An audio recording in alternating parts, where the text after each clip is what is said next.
五一前，合伙3年的表哥甩来8000块遣散费，讥讽我只是个满身油烟，随时能被替代的厨子。我冷笑一声，当着他的面撕烂围裙转身就走。他不知道，食客认的从来不是他的招牌，是我手里那套秘方。离了我，他那豪华大店不过是个等死的空壳。1周后，他的新厨师用洗虾粉把客户送进医院。我在路边摊炒成了龙虾之魂的称号。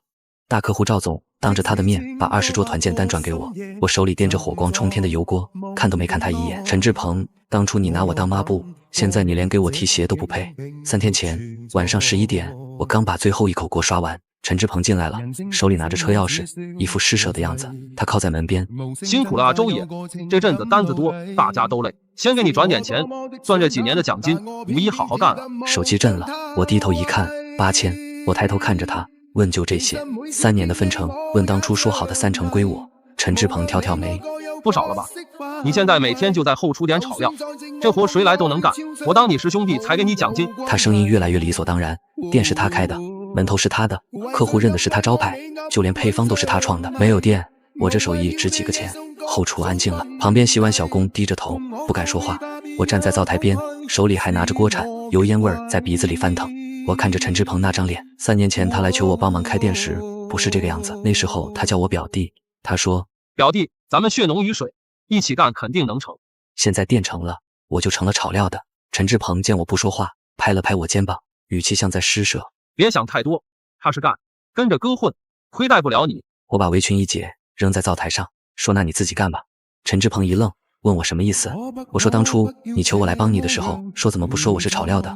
他脸沉下来，周爷你别犯浑，你敢5·1前跟我撂挑子。我声音不高，说你不是说了吗，我就是个炒料的，说那少我一个没什么。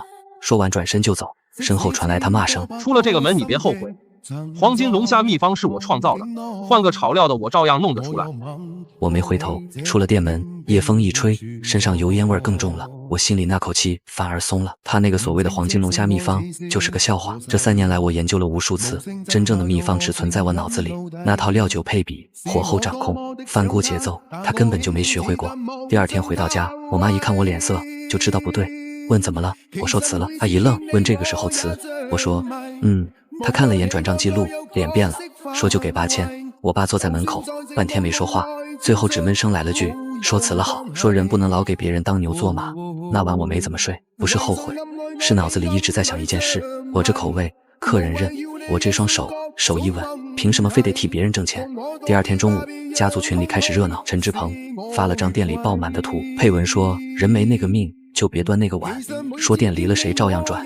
下面一堆亲戚跟着捧，说志鹏有本事，说年轻人脾气大，说吃不得一点亏，说离了他表哥的店看他上哪儿混去。我看了没说话。到了晚上，家里有个家宴，原本我不想去，我妈劝我说去，你不去他们以为你心虚，我就去了。饭桌上，陈志鹏做主位，表嫂张丽坐他旁边，笑得满脸是光。我刚坐下，张丽先开口了，问周爷听说你不肯干了。我夹了口凉菜没接话，他笑说年轻人有脾气是好事，说别太拿自己当回事，说你就是个炒料的，说离了店没了牌子谁认你啊。桌上有人笑了，表姨接了句说现在生意难做，说志鹏肯带你3年已经够意思了。另个亲戚跟着说可不是嘛，说8000奖金嫌少，说现在外头多少人连工作找不到。我把筷子放下，看着这一桌人，以前我在后厨忙到半夜，他们没人看见，现在我一辞职，这些人倒全来讲道理了。陈志鹏喝了口酒，像是故意做给人看，说算了，说年轻人嘛，出去碰碰壁好，说吃了亏就知道谁是真心待他的人了。张丽笑着补了一刀，说就怕说摆个摊没人吃，说到时候哭着回来。桌上是一阵笑，我妈脸气白了，刚想开口，我先站了起来。我看着陈志鹏，声音不大，但桌上每个人听得清，说表哥你放心，说我就算摆摊也不会回你店里，说还有，说你那店能火不是因为你门头亮，说是因为后厨那口味没丢。桌上瞬间静了，陈志鹏脸色沉下来，问我什么意思。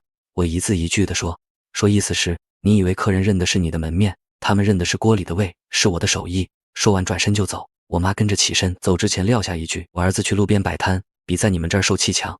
那天晚上我跟女朋友苏晴在河边坐了很久，她把一张卡塞到我手里，我这几年存的不多，3万，你拿着，想干就去干，大不了从头再来，但不能一辈子给别人端锅。我没接，说这是你的钱。她说我知道，说我更知道，说你这次要是不走出去，说以后就只能给别人守锅了。风吹得河面发皱，我低头看着那张卡，最后还是接了，说行，那我就自己开锅。第二天开始，我到处找摊位，县城里好位置贵，租不起。最后是老马给我指了条路，说夜市最里面，说偏僻小巷边上有个角落，便宜，说地方是差了点，说可人流不是完全没有。我过去看，位置烂，租金低，而且我现在要的不是体面，是能起锅。我当场就定了。摆摊第一天，我和苏晴、我爸3个人一起去，旧炉子、旧桌子，临时支起来的雨棚，泡沫箱里是活虾，塑料桶里是我自己重新调的料。天刚擦黑，夜市慢慢热闹起来。我正在洗虾，老马突然冲过来，脸色不对，他压低声音说周爷，你看那边。我抬头一看，夜市入口处，陈志鹏带着2个人正在跟夜市管理员谈，他们身后停着一辆面包车，车上全是设备。我心里一沉，老马说该不会是来捣乱的吧。话音刚落，陈志鹏已经看见我了，他远远冲我这边指了指，嘴角挂着笑，那笑我太熟了，是得意。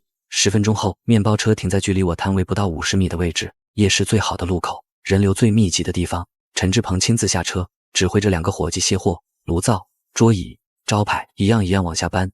招牌上写着5个大字：志鹏龙虾夜市店。苏晴脸都白了，说他这是专门来压你的。我没说话，只是默默把手里的虾继续洗。老马气得直骂，说这孙子真阴，说占了最好的位置还不够，说还要把你压死。可骂有什么用？夜市这地方谁都能来，他有钱租，管理员就给位置。陈志鹏的摊很快支起来了，崭新的设备，亮堂的招牌，比我这破摊子强太多。更要命的是，他那摊就在主路口，客人一进夜市，第一眼看见的就是他。而我这边在角落的偏僻小巷里，要绕过3个弯才能找到。陈志鹏调试完设备，朝我这边看了一眼，那眼神里全是挑衅。我知道他想干什么，他要让所有人看见，离了他的店，我连个破摊子都守不住。苏晴握紧了拳头，问我怎么办。我深吸一口气，说我们炒我们的，他摊子再亮，锅里要是没味，照样没人吃。天彻底黑了，夜市开始热闹。陈志鹏那边第一个开张，路口位置好，招牌又亮，确实有人围过去。我看着那边排起了小队，心里说不急是假的，但我手上没停。第一锅蒜蓉下锅，蒜香就冲了出来，潮湿的味道在，可蒜香更冲。老马站在旁边深吸了一口，说这味对了。我没理他，继续炒，火候稳，料足，虾在锅里翻腾，油光发亮，香味一点点往外扑。就在这时，陈志鹏那边出状况了，有个客人端着盘子走回来，脸色很难看，他直接把盘子往桌上一放，声音不小，说这什么味，说跟以前完全不一样。陈志鹏的新厨师愣了，赶紧解释说配方一样的。客人摇头说不对，说以前那个蒜香更冲，说这个发苦。周围有人听见了，开始窃窃私语。陈志鹏站在摊位后面，脸色有点挂不住，他赶紧过来陪笑，说可能火候没掌握好，说给您重新炒一份。客人没理他，转身走了。走的时候还丢下一句，说算了，说还是去找以前那个师傅吧。这话一出来，旁边几个人面面相觑，有人小声说听说那个老师傅自己摆摊了，说好像就在这个夜市。另一个人接话说那咱们去找找看。他们几个转身就走，往夜市深处走去。老马看见了，眼睛都亮了，他压低声音说周爷有人来了。我抬头一看，3个年轻人正顺着香味往我这边走，为首那个还在跟同伴说话，说肯定是这个味，说我闻着了。他们走到我摊前停下，看了看简陋的设备，又看了看我，犹豫了。我没催，只是继续炒锅里的虾，手起锅落，火光冲天。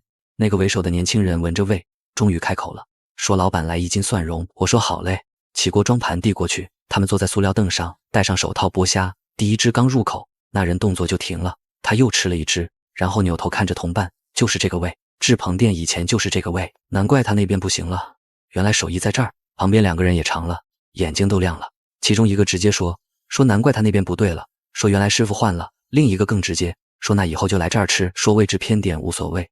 这几句话说的一点没压声音，周围路过的人都听见了。有人停下来看看他们，又看看我的摊。老马坐在旁边故意大声说了一句，说这才是志鹏店原来那个师傅，说手艺没走样。这话一出来，立马又有2、3个人围过来问老板，你以前在志鹏店干过？我边吵边应了一声，说干过3年。那人一拍腿，说我就说怎么这么熟，说这味就是以前那个味。说老板再给我来1斤麻辣。摊位前开始有人站了，不到半小时，我这边3张桌子就坐满了，而陈志鹏那边刚才排队的人已经散了大半，有几个客人吃了2口就放下了，摇着头走了，还有人直接去找管理员退钱。陈志鹏站在摊位后面，脸色越来越难看。他的新厨师还在炒，可锅里冒出来的香味就是不对，少了那股子冲劲。陈志鹏突然转身冲着新厨师吼了一句，我听不清说什么，但能看见那厨师缩了缩脖子。我看着那边继续炒我的虾，手起锅落，火候稳，香味一波一波往外扑。老马今天干脆不回自己摊位了，搬个小板凳坐我边上看热闹。他说：“周爷，你这是起来了。”我正出锅没抬头，说才第一天。他朝前面努了努嘴，说第一天就这样，说后面还了得，说你看那边。我抬头一看，一个穿外卖服的小姑娘正站在我摊前，手里还提着个打包袋，袋子上印着陈志鹏店里的名字。她脸色不太好，问老板：“你这边卖蒜蓉吧？”我说卖。他说：“那给我来一份。”他把手里的袋子往桌上一放，气得直皱眉，说服了，说我刚在他家打包一份，说回家一吃完全不对，说我男朋友说像换了个人炒的，说我闻着你这边香就过来试试。旁边有人一听，笑着接话，说不是像换了个人，说是真换了，说原来炒的人在这儿呢。那小姑娘愣了，看看我，看看锅，问真的啊？我没接，只把刚起锅的蒜蓉递给他，说你先吃。他拿了一双一次性手套，站在边上剥了一只，一口下去，眼睛都亮了。说对，就是这个味。说我就说嘛，说之前那家店最火的时候，说我跟我男朋友每周都吃，说绝对不是现在那个样子。他说完扫码付了钱，还顺手拍了个视频，说我得发给我男朋友，说让他别在那家踩雷了。说来这儿，视频一发出去，我不用看都知道，今晚人会更多。而陈志鹏那边已经开始有人要求退钱了。姐那天收摊时，我比陈志鹏晚了1个小时，因为一直有人排队，老马帮我收拾，边收边笑，说周爷你这一仗打得漂亮。说他占了最好的位置还是输了。苏晴蹲在旁边数钱，脸上全是笑，说今天比预想的好多了。我把锅刷干净，正准备收炉子，手机响了，陈志鹏打来的。我一接通，他上来就是一句，说周爷你在外头乱说什么了？我边刷锅边接电话，说我乱说什么了？电话那头陈志鹏声音压得低，可越低越说明他在压火。他说店里今天来了好几个熟客，说吃了2口就问后厨是不是换人了，说有人说在夜市吃到了原来的味，说不是我在外面嚼舌根，谁会这么说？我回他，嘴长在客人身上，你留不住人怪我，你不是说换谁都一样吗？那你急什么？表哥，你那招牌再亮，锅里没味儿就是没味儿。电话那头停了2秒，下一秒他把电话挂了。苏晴凑过来问他打的，我说他问说什么了？我说他说我乱说话。苏晴冷笑说他还会倒打一耙。老马坐在旁边啃完最后一只虾，拍拍手说这说明什么？说明他那边已经有人吃出不对了。我心里清楚，老顾客不是傻子，一家店装修能骗人，招牌能骗人，可嘴不会骗，味道一变，最先知道的就是那些常来的熟客。而且陈志鹏今天在夜市的表现已经说明了一切，他慌了，他怕我真把客人抢走，所以才会专门跑来夜市开分摊压我。可他没想到，位置再好，设备再新，锅里炒不出那个味儿，一切都是白搭。第二天下午，我照常出摊，刚把桌子擦完，就看见昨晚那个戴眼镜的男人带了4个朋友过来，人还没坐下，他就先冲我喊，说老板还是昨天那个蒜蓉，说给我来2斤。他朋友一边做一边问，说有那么好吃？眼镜男把椅子一拉，说你们吃了就知道，说我昨天在这儿吃完，说今天中午去陈志鹏店里试了一次，说完全不是一个味儿。这话说的一点没压声音，旁边2桌都听见了。有人回头问我，说老板你以前在他家后厨干过啊？我开火了一声，说干过3年。那人说难怪，说我就说这味儿怎么这么熟，说原来他家以前的口味是你炒出来的。这话比广告还管用。不到半小时，我这边3张桌子就全坐满了，后面还站了几个等打包的。巷子角落边的风还是臭，可香味更冲。而陈志鹏那边今天的情况比昨天更糟，他的摊位虽然还在，但围观的人明显少了。有几个客人走过去看了看招牌，又看了看炉灶，最后摇摇头走了。其中一个还说了句，说听说味道不行了，说还是去那个角落找老师傅吧。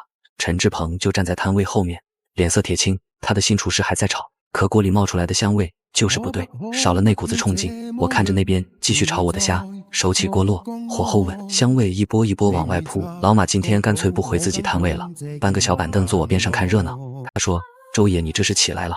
我正出锅没抬头，说才第2天。他朝前面努了努嘴，说第2天就这样，说后面还了得，说你看那边。我抬头一看，陈志鹏正在跟管理员说话，说得很激动，手还指着我这边。管理员摇摇头，好像在拒绝什么。陈志鹏脸更难看了，他转身回到自己摊位，冲着新厨师又吼了几句。那厨师低着头不敢回嘴。老马看得清楚，说这孙子急眼了，说他是想让管理员赶你走，说可管理员不傻，说你又没违规，说凭什么赶你。我没接话，只是继续炒锅，一锅接一锅，香味越来越浓，客人越来越多。到了晚上7点，陈志鹏那边彻底没人了，他的摊位空荡荡的，新厨师站在那里不知道该干什么。陈志鹏坐在旁边，脸色难看的吓人。突然他站起来，冲着那个新厨师吼了一句，声音很大，整个夜市都听见了。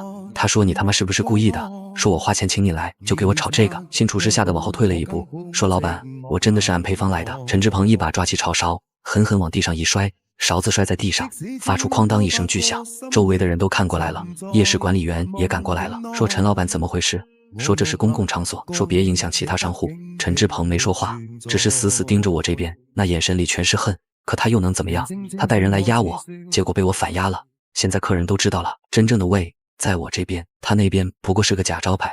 第7节那天傍晚，我正在炒虾，突然听见夜市入口处有动静，抬头一看，陈志鹏的摊位在收了，2个伙计正在往车上搬东西，炉灶、桌椅、招牌。陈志鹏站在旁边，脸色难看得吓人。他看着我这边，眼神里全是不甘，可他没办法，才2天，他那个摊就彻底砸了。客人不认招牌，客人只认位，而他的新厨师炒不出那个位。老马看见了，乐得直拍腿，说这孙子终于滚了，说还想压你，说结果把自己压死了。苏晴也松了口气，说他走了也好，说省得天天在这儿碍眼。我没说话，只是继续炒锅里的虾。陈志鹏的车开走了，夜市又恢复了平静。可我知道这事儿还没完，他今天在夜市输了，明天肯定还有别的动作。果然，当天晚上收摊回家，我还没洗完澡，手机里一个本地吃喝群就弹出了10几条消息，有人在群里发图，正是陈志鹏店里的大包盒，配文就一句，说你们有没有觉得，说他家这2天味道不对了。下面很快有人接，说我昨天去吃了，说麻辣发苦，说我还以为是我嘴出问题了。看到这儿，苏晴把手机递给我，眼睛都亮了，说开始了。我看了没回群，这事根本不用我多说，客人自己会替我说。第8节就在这时，院子外头突然传来一阵3轮车声，突突突的，很急。我起身走出去，门一开就看见我爸周建明骑着那辆旧3轮拐进来，车斗上盖着湿麻袋。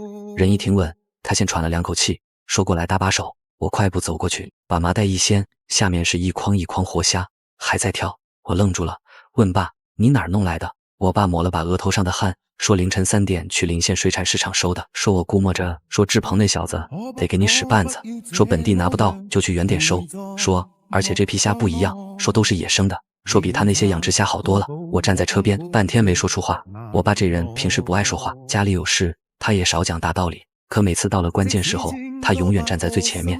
苏晴也跟着出来了，看见这一车虾，眼圈红了，问叔你怎么这么早就去了？我爸摆摆手，说早去才能挑到好货，说再晚人家就收走了。他从口袋里掏出一张皱巴巴的小票塞给我，说价高了点，说但质量好，说先顶住。我接过小票，心里像堵了什么，问爸你几点出的门？他说2点半，说你妈本来也想跟着去，说我没让，说黑灯瞎火的，说他去也帮不上忙。他说得清，我知道，从这儿到临县，一个来回得跑好几个小时。他一把年纪，半夜骑着3轮出门，就为了给我这摊续上货。我低头把一筐虾抱下来，闷声说了一句：“爸，辛苦了。”他摆摆手：“辛苦啥？你比我辛苦。人家越想让你停，你越不能停。咱们周家人不吃嗟来之食。”这句话把我心里那口火顶了上来。是，我不能停，我一停就等于认输。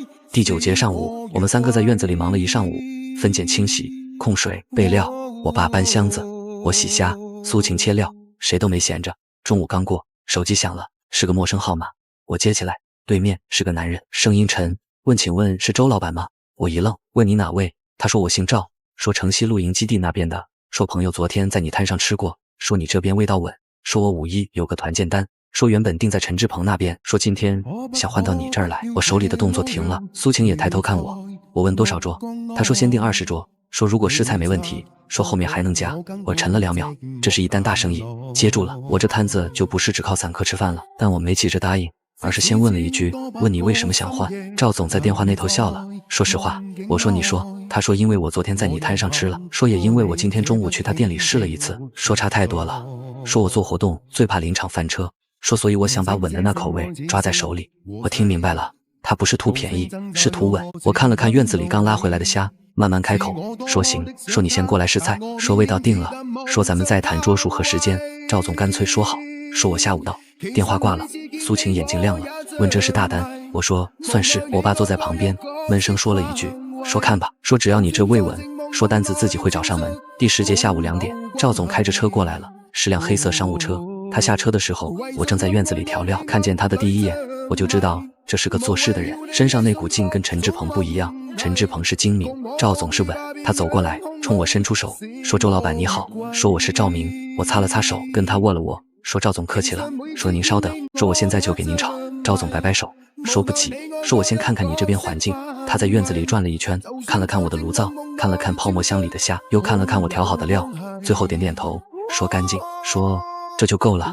我开始炒第一锅蒜蓉，火候起来的时候，整个院子都是香味。赵总站在旁边看得很仔细，看我怎么翻锅，怎么调料，怎么掌握火候。等我起锅装盘，他接过去，戴上手套，剥了一只，放进嘴里，嚼了嚼，又剥了一只。吃完以后，他放下手套，看着我说：“周老板，这个味儿我认，就是之前志鹏店最火的时候那个味儿，我闭着眼睛都能吃出来。”我说：“您放心，说我这手艺不会变。”赵总走了。苏晴站在旁边，激动的脸都红了，说：“周爷，说这可是大客户，说要是做好了，说以后就不愁了。”我爸在旁边闷声说了一句，说那就好好干，说别辜负人家信任。第11节，接下来几天，我每天都在准备那个团建单，虾要提前订，料要重新调，炉灶要检修，就连一次性手套都要多备几箱。苏晴帮我列了个清单，一项一项往下过。我爸也没闲着，他又去临县跑了2趟，把最好的野生虾都给我收回来了，说这种大单不能出一点差错，说虾的质量必须稳住。这几天夜市那边我照常摆摊，生意一天比一天好，已经有很多回头客了，有人专门从临县开车过来吃，还有人拍了视频发到网上，点赞过万，评论里全是问地址的。老马坐在旁边看热闹，说：“周爷你这是要火啊！”我没理他，只是继续炒锅。可我心里清楚，现在这些还不够，真正的考验是5·1那天20桌80斤虾，还是在客户公司里现场炒，容不得半点差错。而就在这时，本地群里又炸了，有人发消息说陈志鹏的店被查封了，说卫生部门的人去查了，说查出了问题。我点开图片一看，是陈志鹏店门口贴着一张封条，上面写着暂停营业整改。苏晴把手机递给我，说你看，说群里都在讨论。我翻了翻聊天记录，有人说是因为食品安全问题，有人说是有客户投诉，还有人说陈志鹏这是作死。老马也看见了，他拍了拍我肩膀：“周爷，这孙子彻底完了。”我没说话，心里却没有半点痛快。以前他那个店能火，靠的是我在后厨3年如一日的守着良心，守着手艺。现在他急了，为了搬回宜城，什么招都敢使，最后把自己送进去了。5·1假期的第一天，我早上5点就起了，把所有设备都装上车，炉灶、虾料、调料、锅铲一样都不能少。我爸开着3轮车，我和苏晴坐在副驾驶。6点出发，7点到了赵总公司。公司在城西，是个3层小楼，门口停着好几辆车。赵总已经在等了，看见我们到他迎上来：“周老板来得真早，设备我都给你准备好了，在后院，你先看看够不够用。”我跟他去了后院，院子很大，中间摆了20张圆桌，每张桌子都铺着红色桌布，边上搭了个临时棚子，里面是炉灶和操作台。我看了看，够了。赵总准备得很齐全。周老板，今天这顿饭很重要，来的都是公司骨干，我把你推荐给他们，你可得稳住啊。您放心。我开始布置，把虾倒进大盆，把料一样一样摆好，调料按顺序排列，锅铲放在手边，苏晴在旁边帮我，我爸搬东西，一切都井井有条。9点的时候，员工陆续到了30多号人，在院子里坐下。赵总站在中间，说了几句开场白。今天的龙虾是我特意找的师傅，手艺是县城里最好的，大家可以期待一下。下面有人笑，说赵总这么说，那肯定差不了。还有人小声说，这不是之前志鹏店那个师傅吗？我在夜市吃过，确实是那个味儿。我听着这些话，手上没停，第一锅蒜蓉下去，香味立刻冲了出来，后院里的人都闻到了。有人站起来往我这边看，说好香啊。我没理，继续炒，一锅接一锅，蒜蓉、麻辣13香，清蒸，每一锅都稳，每一锅都是那个味。虾一盘一盘端上去，员工们开始吃，院子里逐渐热闹起来。有人说这味儿太正了，有人说比之前那家店还好，还有人说以后团建就来这儿。赵总坐在主桌吃了几只虾，冲我竖起大拇指。我看见了，手上还是没停，一直炒到中午1点，20桌全部上齐，我才停下来擦了擦汗。周老板辛苦了，这顿饭大家都很满意，你这手艺真是没话说。谢谢赵总，这是我该做的。周老板，以后咱们长期合作，我每个月都有活动就找你了。好，您随时联系我。5·1假期的第3天，我接到一个陌生电话，对面的人声音很急，说是陈志鹏店里的老客户，说今天中午在他店里吃了龙虾，说现在一家3口都进医院了。我心里一沉，问怎么回事。那人说医生检查出来了，说虾里有违禁添加剂，说洗虾粉。我愣住了，洗虾粉这东西业内人都知道，能让虾看起来更鲜亮，但有毒，国家早就禁了。可有些黑心商家为了省成本，还是会偷偷用。那人在电话里骂，说陈志鹏这个黑心老板，说以前味道好还能忍，说现在味道不行了，还用这种东西害人，说他们已经报警了。我挂了电话，心情复杂。苏晴问怎么了，我把事情说了，他脸色都变了，他怎么敢用这种东西？应该不是他亲自动手，是新厨师不懂。但下午我在本地群里看到了另一个消息，有人爆料说陈志鹏为了压成本催产，亲自指使新厨师用的洗虾粉，说新厨师一开始还不愿意，是陈志鹏说只要量少点没事儿，还说别人都在用，不用就亏了。爆料的人说自己是陈志鹏店里的前员工，说实在看不下去了。陈志鹏亲口跟新厨师说的，量少点没事，别人都在用，不用就亏了。我当时就在后厨，听得一清二楚。这种黑心老板早该出事了。这个爆料一出来，整个县城都炸了，本地论坛、吃喝群、朋友圈全是在骂陈志鹏的。有人说他黑心，有人说他活该，还有人扒出了他店里以前的各种黑料，说他经常克扣员工工资，食材以次充好，卫生条件差。到了晚上，卫生部门的人去查封了他的店，警方也介入调查，陈志鹏被带走问话。我看着那些消息，心里没有半点痛快，只觉得悲哀。以前他那个店能火，靠的是我在后厨3年如一日的守着那口锅，守着良心，守着手艺。现在他急了，为了扳回一城，指使新厨师用违禁品，把恨意全集中在自己身上，最后把自己送进去了。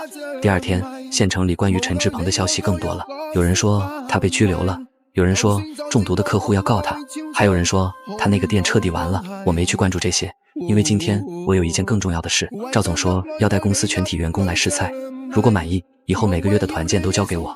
中午12点，赵总开着车过来了，后面还跟着一辆大巴，大巴停在夜市外面，车门一开，下来30多号人，全是赵总公司的员工，他们排成一队，浩浩荡荡往夜市里走。夜市里的人都看傻了，这么大一群人整整齐齐的排着队往里走。有人问这是干什么去，旁边有个知情的说好像是去那个角落摊位，说那个摊的老板以前在志鹏店干过，味道正宗的很。那群人越走越近，路过陈志鹏原来店的位置，门口贴着封条，里面黑漆漆的。可惜了，以前还挺喜欢这家，可惜老板太贪了，现在连店都没了。做生意啊，德不配位，必有灾殃。他们继续往前走，经过主路口，那里原本是陈志鹏夜市摊的位置，现在空荡荡的，什么都没有，只有地上还留着当时搭棚子的痕迹。有员工小声说，听说他在这儿也摆过摊，想压那个老师傅，结果2天就撤了，丢人现眼。另一个员工接话，活该，人家靠手艺吃饭，他靠耍心眼，玩心眼能玩一时，玩不了一世。他们一边说一边走，队伍整整齐齐，从夜市入口一直往深处走，绕过3个弯，走进那条偏僻小巷。我站在摊位后面，看着他们过来，心里那股劲上来了。赵总走在最前面，到了我摊前停下，冲我笑了笑，周老板，人我带来了，你看着炒，大家都等着呢。好嘞，您稍等。我转身开火，第一锅蒜蓉下去，香味立刻冲了出来。后面30多号人站在那儿，全都在看我炒。夜市里的其他摊主也都看傻了，这阵仗从来没见过。周爷，这回你是真的起来了。我没理他，手上没停，一锅接一锅，蒜蓉、麻辣、13香、清蒸，每一锅都稳，每一锅都是那个味。赵总的员工们端着盘子站在摊位前吃，一个个都是满意。有人说这才是正宗的，有人说比那家店强多了，还有人说以后团建就来这儿。就在这时，夜市外面又来了一群人，是路过的食客，看见这边这么多人，好奇地围过来。有人问这是干什么，赵总的员工说我们公司团建，老板特意找的这家味道特别好。那些食客一听也凑过来了，说那我们也试试。一时间我这个角落摊位挤满了人，有排队等坐的，有站着等打包的，还有专门拍视频的。整个夜市的人都往这边看，都在议论，说那个角落摊今天怎么这么火，说来了这么多人。赵总吃完最后一只虾，放下手套，冲我竖起大拇指，周老板，就你这手艺，51那20桌我放心了，定金我现在就转给你。他当场转了5000块定金，然后带着那30多号人离开。他们走的时候还是整整齐齐一队，从夜市深处走出去，路过陈志鹏那个店，有人特意看了一眼，幸好换了，不然51得翻车。赵总说的对，吃饭这事儿认的是手艺，不是招牌，招牌能骗一时，手艺才能稳一世。这句话传出去，整个夜市都知道了。那个角落摊的老板接了个20桌的大单，而志鹏店彻底凉了，不仅店关了，老板还进去了。那天晚上我收摊特别晚，因为人一直没断过。赵总那批人走了以后，又来了很多慕名而来的食客。有人说在网上看见视频了，说那么多人排队，说肯定好吃。有人说听朋友推荐的，说这是县城里最正宗的龙虾。我一锅接一锅地炒，手都快形成惯性了。苏晴在旁边收钱记单，忙得脸都红了。稍等稍等，老板一个人炒，大家排队来。晚上11点，最后一桌客人走了，我才停下来把锅刷干净。周爷，今天比平时多了1倍还多。我把炉火关掉，抬头看夜市尽头，那边灯还亮着，是陈志鹏店的方向不对，现在那边已经没有灯了，店关了，人进去了，一切都结束了。周爷，你这一仗打得漂亮，从摆摊到现在不到1个月，你就把他彻底压下去了。我没说话，心里却没有半点得意，我只是做了我该做的，守着那口锅，守着那个胃，仅此而已。五一假期结束后，我的摊位已经彻底火了，每天都有人排队，有本地的，有外地的，还有专门开车过来的。夜市管理员找到我说，周老板，你这生意太好了，要不要考虑换个大点的位置？主路口有个摊位空出来了，租金跟你现在这个一样。不用了，我这边挺好的，客人认的是位，不是位置。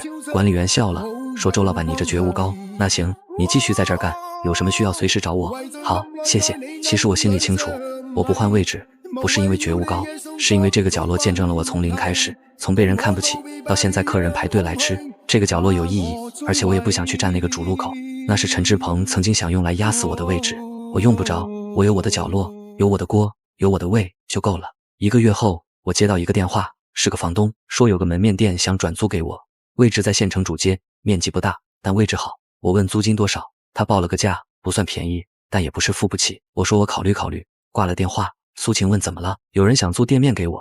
那挺好啊，你这手艺，开个门面店肯定没问题。我没马上答应，因为我知道从摊位到门面不只是换个地方那么简单，租金、装修、雇人、设备，每一样都是钱。而且门面店跟摊位不一样，摊位可以随时收，门面店一签就是1年，容不得半点闪失。我得好好想想。当天晚上，我跟我爸妈商量，你自己拿主意，我们相信你。我爸抽着烟，想了很久，儿子，摆摊是起步，门面是长久，你要是想稳下来，就得往前走一步。我听了，心里有了决定。第2天，我去看了那个门面位置，确实好，在县城主街上，门口人流量大，店面不算大，但够用，有个小后厨，有个前厅，能摆5、6张桌子。我租，房东很高兴，说周老板爽快，说咱们签合同吧。我签了1年的合同，交了押金和第1个月的租金。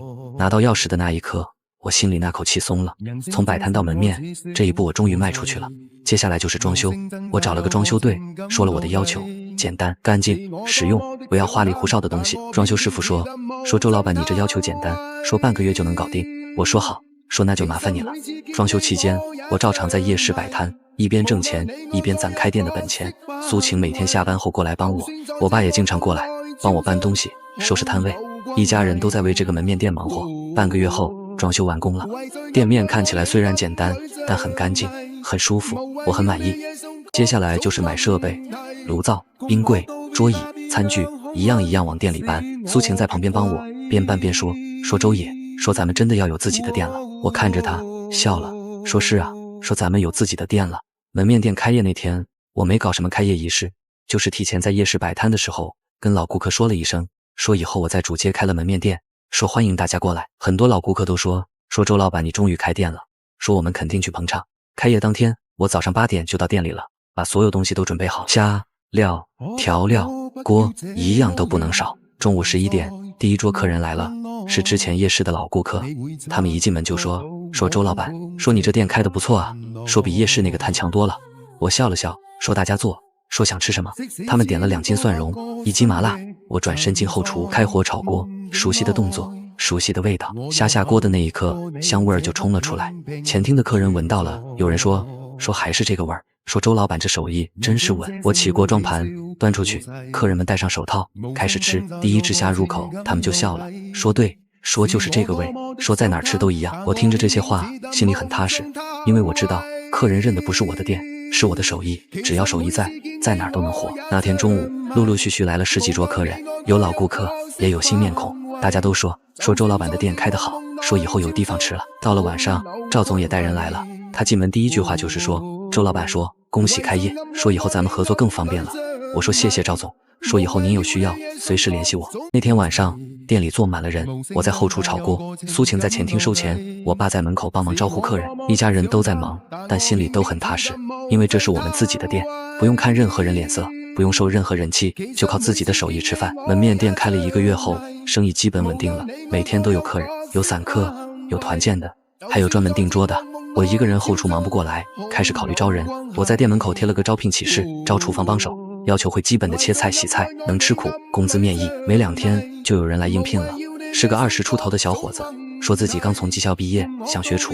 我问他为什么想来我这儿，他说因为听朋友说我这儿手艺好，说跟着我能学到真东西。我看着他，想起了3年前的自己，那时候我也是这样，满怀热情的去了陈志鹏的店，结果被当成炒料的，干了3年，最后被8000块打发了。我不想让眼前这个小伙子也经历我经历过的那些，所以我跟他说得很清楚。我说小伙子，说来我这儿干，说我不会亏待你，说但有几点你得明白。说第一，说手艺是靠练出来的，说不是看出来的，说你得肯吃苦。说第二，说我教你的东西，说你可以学，说但不能外传，说这是规矩。说第三，说我这儿没那么多弯弯绕绕，说干得好我会给你涨工资，说干不好我也会直说，说你能接受吗？小伙子听完点点头，说周老板，说我能接受，说我就是想学真东西。我说那行，说你明天就来上班。就这样，我招了第一个学徒，他叫刘斌，手脚还算灵活，就是火候掌握不好。我每天盯着他，教他怎么翻锅，怎么调料，怎么掌握火候。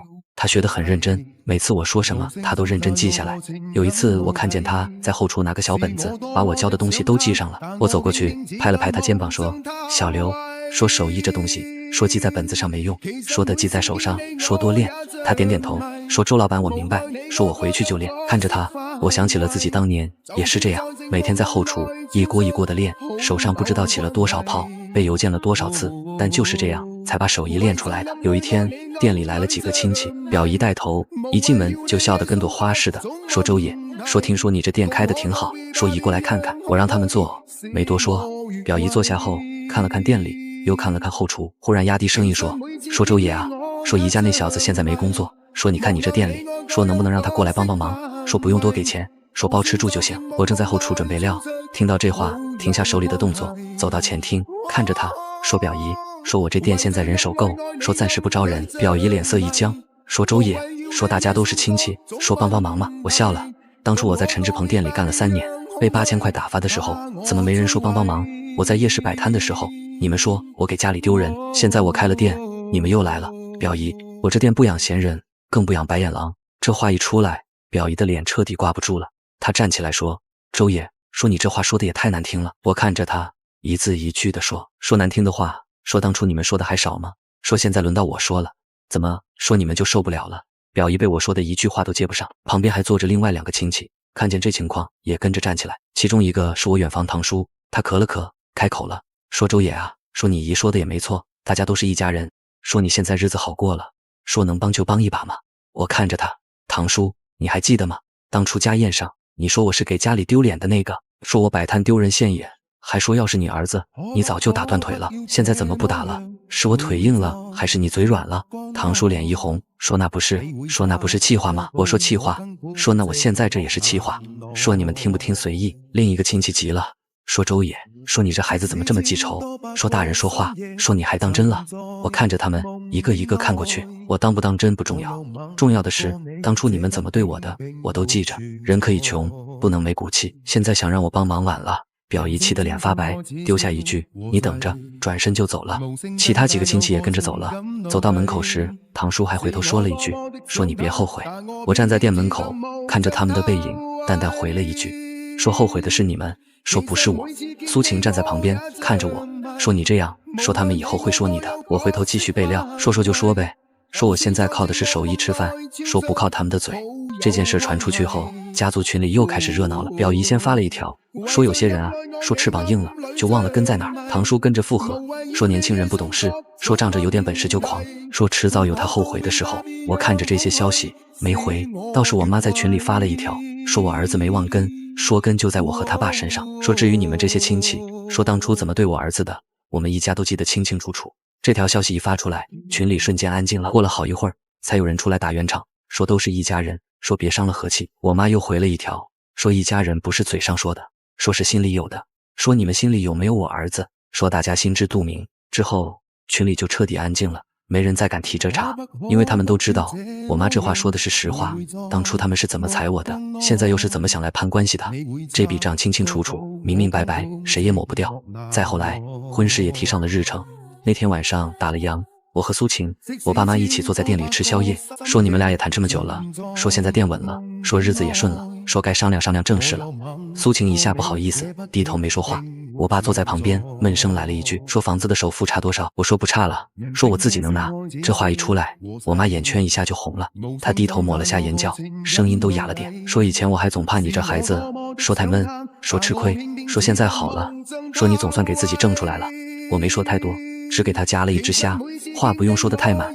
我知道他这一路看着我受委屈，也知道我爸半夜骑3轮去临县给我拉虾的时候，心里也憋着劲。这一家人是跟着我一起熬过来的。第二天，我和苏晴一起去看房，售楼处的人一看我们，态度挺热情，问2位是第一次买房吗？我点头说是。销售说，那我给你们介绍一下，说这个楼盘位置好，说配套齐全，说首付也不高。销售带着我们看了几套，有小2居，有大2居，还有3居。苏晴看中了一套靠南的大2居，说这套采光好，说客厅也大，说以后有孩子了也够住。我看了看价格，心里算了算，说行就这套。销售一愣，说周先生，您不用再考虑考虑吗？我摇头说不用，说我老婆喜欢我就买，说而且我现在有这个能力。销售看着我，眼里有些惊讶，说那行，我给您算算首付。签合同的时候，我拿出自己的银行卡，一次性刷了首付。苏晴站在旁边，眼眶红了，说周爷这些钱都是你自己挣的。我点头说对，一锅一锅炒出来的，不是别人赏的，不是谁施舍的，是我自己一勺一勺挣出来的。这钱我拿得心安理得，那一刻我心里踏实，不是因为买了房，是因为这笔钱来得干干净净，来得明明白白，是我用自己的手艺一点一点挣出来的。合同签完，我们走出售楼处，苏晴拉着我的手说周爷，你知道吗？说当初我把那张卡给你的时候，说我爸妈都说我傻，说你不一定能成，说万一失败了，钱就打水漂了。我看着他问，那你怎么说的？他笑了。我说我信他。他在陈志鹏店里干了3年，我看着他每天回来满身油烟，我知道他有手艺，只是没机会。现在他要给自己一个机会，我凭什么不信他？就算输了，大不了从头再来，但不是一辈子都是遗憾。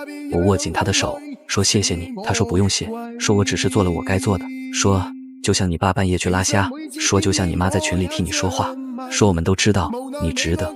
那天晚上，我把房子的事告诉了我爸妈，我爸听完点了根烟，沉默了很久，最后只说了一句，说好儿子有出息了。我妈眼泪又下来了，说以前我总担心，说你这孩子太老实，会被人欺负，说现在看来，老实人只要肯干，也能出头。我看着他们，心里那口气彻底顺了。这一路走来，最大的底气，不是我挣了多少钱，而是我证明了我不是废物，我不是只能给别人打工的命，我能靠自己的手艺挣出一个家，挣出一份尊严。至于陈志鹏，我后来没怎么再见过，只听说那家店最后还是转出去了，价格压得很低，接手的人进去以后，连门头都换了。县城里再提起那地方，已经没人再说志鹏龙虾店了，就像一个招牌倒了以后，很快就会被别的名字盖过去。这天晚上，店里客人散得差不多了，我一个人在后厨收尾，学徒已经走了，苏晴在前台对账，锅刷干净了，灶也关了。我站在后厨门口往外看，灯还亮着，桌椅摆得整整齐齐，门口那块招牌透着光，